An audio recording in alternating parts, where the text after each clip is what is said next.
গোমতী নদীর জল বাড়ছে, তার সঙ্গে গোমতী পাড়ের মানুষদের মধ্যেও বিপদের আশঙ্কা দেখা দিয়েছে। কারণ একটা অংশের মানুষ আশঙ্কা প্রকাশ করছেন তার বাড়িঘর যে কোনো মুহূর্তে ভেঙে যেতে পারে। নদী পাড়ের মানুষের বাড়িঘর ভাঙার আশঙ্কা দেখা দিয়েছে, কারণ নদীর পাড় ভেঙে একেবারে জনবসতির স্থানে নদীর পাড় চলে আসছে।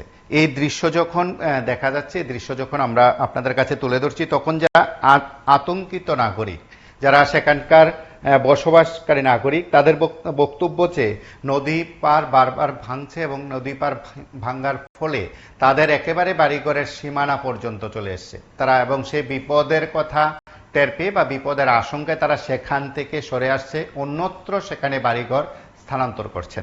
এমন একটি দৃশ্য আমরা আপনাদের কাছে তুলে ধরার চেষ্টা করছি। গোমতী নদীর জল বাড়ার ফলে সেখানে বসতঘর নিয়ে আসছেন এবং বাধ্য হয়ে মেলাঘর পুরসভার ৮ নম্বর ওয়ার্ডের নাগরিক ইসমাইল মিয়া তার বসতঘর অন্যত্র সরিয়ে নিচ্ছেন। তিনি সংবাদ মাধ্যমের মুখোমুখি হয়ে তার অভিজ্ঞতার কথা বলেছেন। গতকাল রাতে উনি বলা যেতে পারে তিনি ঘুমোতে পারেননি, সারা রাত এক প্রকার আতঙ্কে তিনি ছিলেন, যেহেতু নদী পারে বাড়ি এবং নদীর ভাঙ্গন প্রায় সীমানার কাছাকাছি চলে এসছে, নদীর জল সেখানে বাড়ছে, যে কোনো সময় সেখানে বিপদ হতে পারে, এই আশঙ্কা কিন্তু প্রায় প্রত্যেকেরকেই সেখানে আঁকড়ে ধরেছে। সেদিক থেকে ইসমাইল মিয়া তার মতন করে তার প্রতিক্রিয়া ব্যক্ত করেছেন। তিনি এখান থেকে অন্যত্র সরে যাচ্ছেন। তার দাবি, গোমতী নদীর জল ক্রমশ বেড়েই চলছে এবং নদীর ভাঙ্গন সেখানে দেখা দিয়েছে দীর্ঘদিন নদী ভাঙ্গনের ফলে তার যে ঘর যেখানে রয়েছে সেই ঘর যে কোনো সময় ভেঙে যেতে পারে বলে, যে কোনো সময় নদীতে তলিয়ে যেতে পারে বলে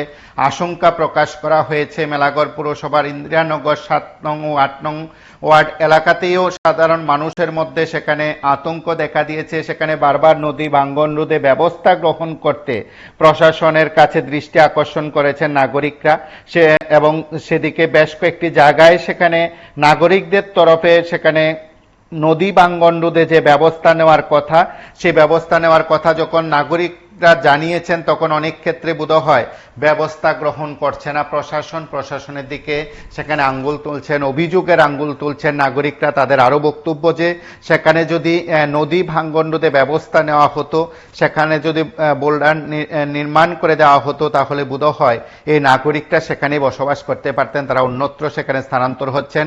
একটি বাড়ি ঘর যদি অন্যত্র সেখানে স্থানান্তর করতে হয়, তাহলে এই প্রক্রিয়া যে কতটা বলা যেতে পারে ব্যয়বহুল, কতটা অর্থনৈতিক চাপের মুখে পড়তে হয়, প্রভাব পড়তে হয়, সেটা বোধহয় নতুন করে বলার অপেক্ষা রাখেন। আমরা কয়েকটি জায়গার দৃশ্য আমরা আপনাদের কাছে তুলে ধরার চেষ্টা করছি এবং সেদিক থেকে বলা যেতে পারে এই ইসমাইল মিয়া সহ অন্যান্যরা যারা আছেন, নাগরিকরা যারা আছেন, তারা সংবাদ মাধ্যমের মুখোমুখি হন, প্রতিক্রিয়া ব্যক্ত করেন এবং তারা তাদের বক্তব্যের কথা তুলে ধরেন। আমার নাম ইসমাইল মিয়া।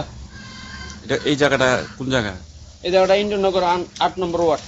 তো আপনি অসময়ে ঘর ভাঙতেছেন? অসময় ঘর ভাঙতেছি, আমরা বলতে দিব কইছে না, তারা আমরা গাঙ্গের কাঁথার বাড়ি, কিন্তু অনেক বাড়ি ঘর ভাঙ্গিয়া গেছে। এখন আমারটাও ভাঙ্গার পথে এদিন আন্দোলন করছি, আমরা আরো হ্যারাসমেন্ট করে এই করে থানার লোকে, কিন্তু আমরা কোনো সরকার থেকে কোনো ইয়া পাইছি না। না, এখন ঘর ভাঙতেছেন কে রে? আপনার ঘর এই তো ঘর তো নদী নিয়ে গেতেছে, এখন গাঙ্গে নিয়ে গেতেছে, পালা তুলতেছে গাঙ্গের মধ্যে, দেন ভাঙতাছি। তো আপনার এই বসতঘর যে ভাঙে নিতেছেন, আপনার কোনো অন্য কোনো জায়গা আছে না? অন্য কোনো জায়গা নাই আমার। কোথায় থাকবেন এখন? এখন তো মনে করেন এটি মানুষের বাড়ি জায়গা টাকা লইয়া যদি থাকতাম পারি, আর মানুষের নিয়ে থাকুন, আর এটি বেচ চলন লাগবো, এই অবস্থা আছে। কালকে রাত্রে এই ঘর তো আর ঘুমাইছেন না? না, এগুলো ঘুমানো থাক দূর কথা, উঠানে থাকতে তো কষ্ট হয়েছে।